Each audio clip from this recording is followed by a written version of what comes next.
Après une journée très agitée en ville de Goma ce lundi 2 septembre 2024, la rentrée scolaire n'a pas été effective comme prévu. Ce mardi, certaines écoles privées ont tenté d'ouvrir leurs portes, pendant que dans des écoles publiques, les enseignants ont respecté les mots d'ordre de leurs syndicats. Une satisfaction pour Aaron Sanvoura, président provincial du syndicat national des enseignants des écoles conventionnées catholiques en province du Nord Kivu, qui pense que les enseignants commencent à être conscients de la misère qu'ils parcourent. Pour lui, les enseignants sont les faiseurs de tous les hauts cadres du pays et ils méritent mieux. Effectivement, pour nous, l'évaluation du mouvement de grève, c'est aujourd'hui. Et comme vous le dites, nous, on a aussi sillonné. Nous avons constaté que les mots d'ordre de la grève a été respecté à plus de 90%. Parce que, à votre information, comme vous l'avez constaté, toutes les écoles primaires catholiques n'ont pas ouvert leurs portes.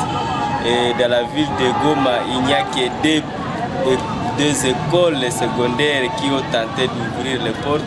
Mais pour nous, c'est une satisfaction pour le mot d'ordre observé par les syndiqués. Et nous les encourageons de continuer ainsi jusqu'à atteindre l'objectif. Vous savez, les $500, c'était une revendication que nous avons amenée auprès du gouvernement. Il reviendra au gouvernement de nous dire combien il peut donner à l'enseignant. Comme il a donné 100 000 francs, si nous n'avons pas été d'accord, mais nous avons voulu qu'il puisse concrétiser ce qu'il a dit. Mais jusque-là, nous n'avons pas encore abandonné la revendication de 500 francs, de $500 au moins à l'enseignant le moins gradé. Et c'est là, nous disons que ce n'est rien en voyant les richesses qui regorgent notre pays, mais aussi en voyant les autres secteurs. Vous voyez le gouvernement lui seul, les institutions qui consomment plus de 70% du budget national. Il faudrait qu'ils puissent revoir leur consommation au profit des autres citoyens, surtout les enseignants qui sont les faiseurs de tous les cadres de la nation. En fait, 100 000 francs, c'est une moquerie. De 1 500 000 francs à 100 000 francs, moins de 10%, c'est une moquerie, une mauvaise foi. Et d'ailleurs, les 100 000 francs ne sont même pas concrétisés. C'est ainsi que les enseignants ont dit qu'ils n'ont plus de place pour les promesses. Les mémoires qui contenaient les promesses du gouvernement sont déjà pleines. Et donc, le gouvernement, pour augmenter à ses agents, on ne peut pas lui refuser, mais notre revendication, ce n'est pas les 100 000 francs. Notre revendication, c'est 1 500 000 francs, soit $500. Et nous prévenons l'autorité budgétaire qui est le Parlement, parce que bientôt là, c'est la session budgétaire. Nous allons passer à l'Assemblée, tant provinciale que nationale, pour qu'ils puissent tenir compte de notre revendication. L'enseignant mérite bien. Ici, nous sommes en train de parler des enseignants des écoles publiques qui ont comme employeur l'État congolais. Les écoles privées sont des boutiques, ce sont des commerçants. Elles peuvent ouvrir, mais elles doivent savoir que sans école publique, elles ne peuvent pas exister. Le calendrier n'est pas fait pour eux.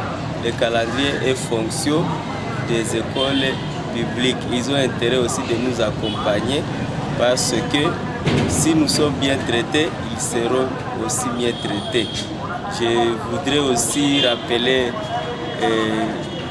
un message aux parents qui sont en train de nous suivre pour qu'ils puissent nous accompagner. En nous accompagnant, ils doivent demander, exiger au gouvernement de prendre en charge correctement les enseignants. Payer les enseignants décemment, payer les nouvelles unités et les non payés pour que leurs enfants soient bien encadrés. Parce que l'éducation est un droit.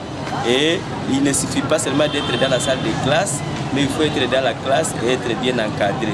On ne peut pas dire que l'enfant soit en classe sans tenir compte de son encadré. D'où les parents ont intérêt, donc d'accompagner les enseignants en exigeant au gouvernement de payer décemment les enseignants. Aux enseignants, je félicite tous les enseignants du Nord Kivu en général et ceux des écoles conventionnelles catholiques en particulier pour avoir respecté les mots d'ordre. C'est maintenant ou jamais. Ils doivent savoir que qui peut qui veut peut. Et la lutte, seule la lutte libère et il n'y aura personne qui viendra nous donner nos droits comme cadeau, mais nous devons comprendre que les droits s'arrachent. Félicitations aux écoles et aux enseignants qui ont répondu au mot d'ordre favorablement. Et ceux-là qui hésitent encore, nous leur demandons de rejoindre les autres parce que la vie de l'enseignant en dépend. Ceux-là des écoles secondaires, je leur demande de ne pas compter sur les frais d'appui parce que d'ici là, les autorités comptent rabattre ces frais d'appui. Et pourtant, la vie, le pouvoir d'achat, les paniers de la ménagère, les transports, les loyers n'ont pas diminué. Pourquoi c'est seulement le dû de l'enseignant qui doit être revu à la baisse. Ils doivent être vigilants et faire attention. Pour rappel, le professionnel de la CRE ont pris la décision de décréter une grève sèche au début de cette année scolaire 2024-2025, après plusieurs assemblées générales, et exige la paie de $500 américains pour l'enseignant le moins gradé. Depuis Goma, José Boulon Foubine Mikendero pour HK Today Télévision.